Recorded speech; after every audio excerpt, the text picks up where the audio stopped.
Lo que ocurrió ayer, ¿por qué no se inició el juicio? Que queremos entender un poco qué es lo que pasó. Y tal cual como lo mencionaste, Carlos, ayer nos presentamos, la hora fijada, nosotros ya teníamos todo preparado, todo listo para desarrollar y desenvolvernos en la audiencia, ya preparando para la interposición de los recursos y de los incidentes que teníamos previsto y que ya habíamos conversado, cuando nos encontramos con la sorpresa de que el tribunal estaba integrado por una magistrada que no estaba y que no era la que había salido sorteada en su debido momento y que las partes habían aceptado. Es por ello que realizo el reclamo de que esta defensa no fue notificada en ningún momento de la conformación o la integración de un nuevo integrante del tribunal, y es por ello que solicito que se notifique a todas las partes para que las partes puedan hacer, primero tener el derecho a saber quién es su tribunal, el que le va a juzgar, ¿verdad? Que es muy importante, y segundo, para que se pueda analizar si es que aceptan o no la competencia de la magistrada en cuestión, como así también es una oportunidad para la magistrada para que ella pueda analizar si es que acepta o no la causa, de acuerdo a si considera o no tener competencia en ella.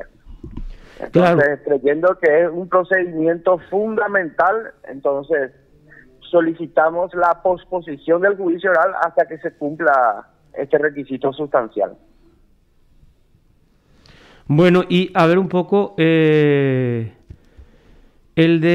quién es la magistrada que integró? Porque el tribunal estaba conformado, se publicó hasta en los últimos días en todos los medios de comunicación, es presidido por Sapena, ¿verdad? Javier Sapena.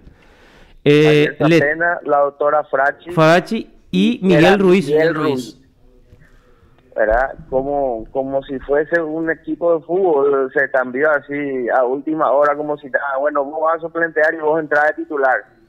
Sin que se cumplan con los requisitos sustanciales, nos encontramos con la sorpresa de que Miguel Ruiz fue sustituido o fue rotado, como ellos le dicen, y terminó integrando la doctora Ana Carolina Silveira. Así bueno, mismo. Ana Carolina Silveira. Es la que integra entonces. Es la que integró, o sea, quiso integrar, ¿verdad? Es la que quiso integrar, claro. Doctor, vos sabés que hace poco hablaba con jueces de sentencia acá de Asunción, ¿verdad? Y es una práctica, pero más que común, casi como vos decís, como un equipo de fútbol. Entra ahora vos, yo, o en realidad un equipo de básquet, porque en el básquet pues puede entrar y después salir, entrar y salir otra, ¿verdad? Pero esa unión no está bien. Yo le decía a los jueces, ¿verdad? Y me decían, no, pero acá nosotros no cubrimos todo así. A la pucha, pero ¿cómo vivo? No está bien, no se puede. Y sabes que, y te cuento más, Carlos, la integración de esta magistrada se da sin ningún tipo de documento o resolución dentro del expediente. Ayer, ¿verdad? Así como se dice, y perdón por los luqueños, ¿verdad? A los luques me entregaron una resolución donde ella fue designada jueza, pero no existe ninguna resolución o ningún otro documento dentro del expediente donde se dispone el cambio o la rotación. No hay. Con la excusa de que, bueno, el doctor Miguel Ruiz estaba interinando ese juzgado de sentencia porque él también tiene la titularidad de otro, y con tan solo la resolución de la Corte donde se dispone el nombramiento de la doctora como jueza de sentencia, con eso a ellos ya le valía para hacer la rotación y poder hacer el cambio respectivo sin que nadie sepa y nosotros tengamos que llegar ahí orondamente tranquilito y aceptar la imposición que ellos hacen de manera totalmente informal. Bueno, pues en todo caso, si eso es cierto, que estaba solamente interinando, que saquen una resolución y te notifiquen. O sea, no es muy difícil tampoco hacer eso, ¿verdad? Así mismo, y eso fue lo que pasó. Y ahora nosotros tenemos que estudiar la competencia de la nueva magistrada para ver si es que existe no una causal de recusación, o ella va a tener que estudiar también el expediente para ver si no existe una causal de inhibición con ninguna de las partes en el juicio.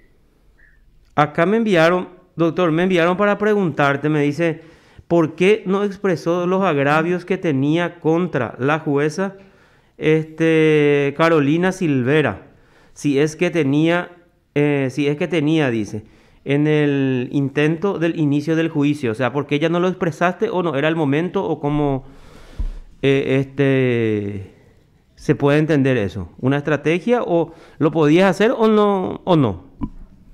Primero que eso es una manifestación que lo hizo el fiscal, pero ya lo hizo a los medios de prensa fuera de sala de juicio oral. Él tampoco lo dijo en ese momento.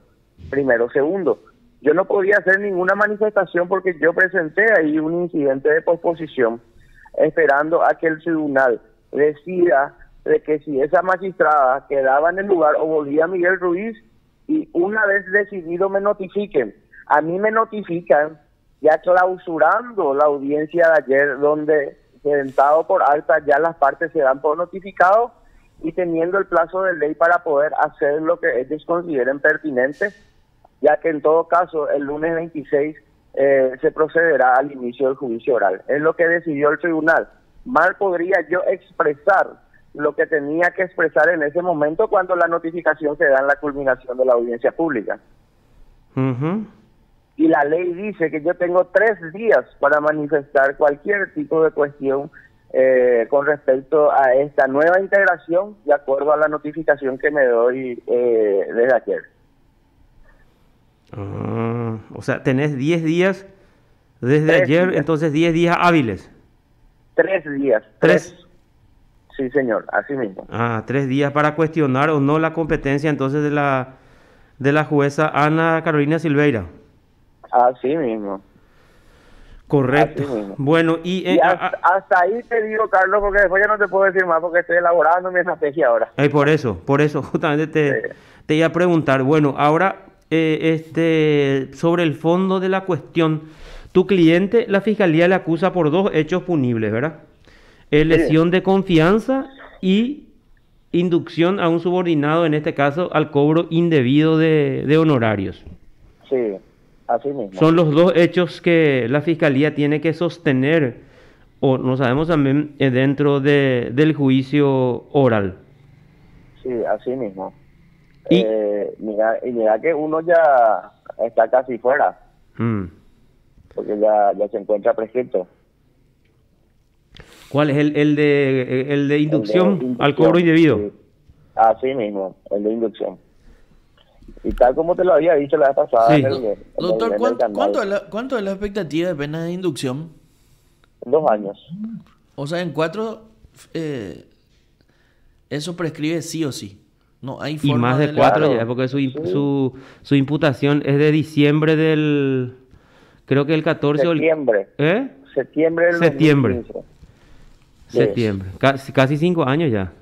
6 años ya. 6 ya, 2015. Perdón. Estamos en 2021. En septiembre va a ser 6 años. 6 años. O sea, ahí no se discute nada. Es el doble de la pena y de la sanción establecida y se prescribió. Así mismo. ¿Y por qué la fiscalía sigue sosteniendo que no prescribieron ninguno de los tipos penales?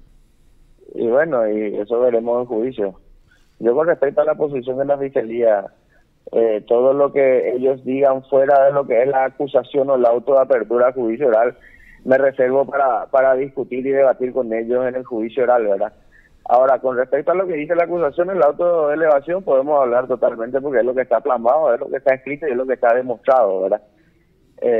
Entonces, yo sigo sosteniendo y sigo diciendo de que la forma en que la fiscalía elaboró la estructura o la musculatura de su acusación se va a desvanecer en el debate porque lo hacen de manera errónea, va a ser en base a una norma legal que no era aplicable en ese momento, ¿verdad? Entonces veremos cómo puede sostener la fiscalía esa acusación y bueno, yo tendré que hacer mi trabajo con respecto a seguir manteniendo el estado de inocencia del señor Peralta. Claro, bueno, acá, a ver un poco, acá me están escribiendo, me envía. La fiscalía dice que la inducción no prescribió porque se suspendieron los plazos, dice, y está en contra de la prescripción. Sí, pero la suspensión de plazos ya no se discute cuando es el doble cuando llegó el tiempo del doble de la pena establecida para cada hecho punible. Eso único ya está fijo en la corte. Y, Me y remito además a el esa COI, no es la afirmación. corte, el COI las normas ni lo establece de esa manera. El doble Me de chau. remito a esa afirmación. Perfectamente explicado. Ya sé, pero te estoy leyendo lo que dijeron los fiscales. No hay Van a sostener esa postura, el doctor va a plantear y No, lógicamente de hecho, el tribunal le va a correr vista al Ministerio de Público hecho, ayer para Lucas le estaba haciendo una entrevista al fiscal y decía, no, ningún hecho prescribió. Y por eso es lo que me llama la atención, porque ellos tienen que ser objetivos, ¿verdad? O sea, acá sí, Así mismo. independientemente de la barra brava que tenga cada sector, ¿verdad? O sea, ellos tienen que ser objetivos siempre. Por más que sea Froilán, no sé, Calé, Trato a cualquiera que esté enfrente. O sea, no se trata ni no porque es un político, porque administró esto, no, vamos a llevarle nomás a toda costa a preso. No debería ser No, así. No debe de ser. aparte les cuento, ¿verdad? La objetividad de la fiscalía es una virtud que precisamente ellos no tienen. Ustedes se acordarán, ¿verdad? De que cuando la fiscalía realiza la imputación en el mes de septiembre del año 2015, ¿verdad? Por inducción al cobro indebido de honorarios contra el señor Peralta, ellos solicitan prisión preventiva para un hecho punible de apenas 2 años de pena privativa de libertad. Y se ensañaban, ¿verdad? Y se enterraban a que tenía que guardar prisión y reclusión en una penitenciaría, ¿verdad? Cuando al común de los mortales, cualquiera que es imputado por este hecho punible, es beneficiado con una medida alternativa a la prisión preventiva, ¿verdad? Entonces, eso ya te da un parámetro de que no existe objetividad ni mucho menos independencia de la Fiscalía cuando en todas sus posturas en la audiencia de revisiones, inclusive en la Cámara de Apelaciones cuando se tuvo que apelar para que se le otorgue las medidas al señor Peralta, ellos se mantenían firmes en base a un capricho, en base a una postura totalmente antojadiza, cumpliendo con presiones y factores exógenos a la causa que hasta hoy lo sigue habiendo, ¿verdad? Entonces eso ya te da el parámetro de que con ellos no hay objetividad ni mucho menos independencia para que ellos puedan ser representantes de la sociedad. Claro, y bueno, en este caso, entonces, a ver un poco, vos sostenés eso firmemente, ellos se dejan llevar por esa injerencia e incluso pones de ejemplo lo que ocurrió en esos primeros días, ¿verdad? En los primeros Sí, días del movimiento y estudiantil. fíjate, Carlos, Sí. estuvo 2 meses y medio en la penitenciaría de Tacumbú, estando solamente imputado por inducción al cobro indebido de honorarios, cuya pena privativa de libertad en expectativa es un máximo de 2 años. Cualquiera que esté imputado por ese hecho punible obtiene medidas.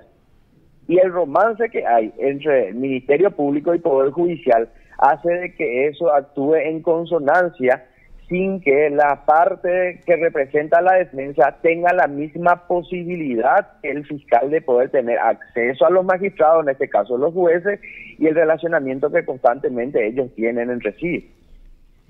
Ahora recién yo puedo tener la oportunidad de poder igualarme a la fiscalía en cuanto a acceso a la justicia, en cuanto a la oportunidad de defensa y en cuanto a que ellos ya perdieron la dirección de la investigación porque eso culmina con la acusación. Ahora sí estamos en igualdad de oportunidades para poder pelear con las mismas armas y las mismas herramientas, creyendo de que, bueno, aquí ya no va a primar mucho el romance que hay entre Poder Judicial y Ministerio Público, pero en la etapa investigativa el fiscal es el que hace y deshace y hay un Poder Judicial que se muestra complaciente ante eso porque creen que todo tipo de requerimiento que el fiscal haga es de manera vinculante y entonces nos cercena a nosotros los representantes de la defensa mayor oportunidades para poder conseguir las garantías que queremos. Entonces, es por ello que mi posición personal, y eso siempre lo decía yo al señor Peralta, aun cuando yo no era su defensor, yo le decía, acá tenemos que llegar a juicio oral porque es la única garantía que tenemos de poder igualarnos al Ministerio Público, porque mientras ellos tengan la dirección de la investigación, está sometido a su antojo y placer, y sin que tengamos nosotros la suficiente garantía de un Poder Judicial que se muestra complaciente por ese romance que hace años hay entre ambas instituciones. Perfecto. Doctor, muchísimas gracias por este contacto. Muchas gracias, Carlos. Un saludo también para Marcos y para toda la audiencia. Gracias, doctor. Gracias, Que tengas doctor. buena jornada. Hasta luego. Hasta luego. Lo escuchaste aquí en PDS.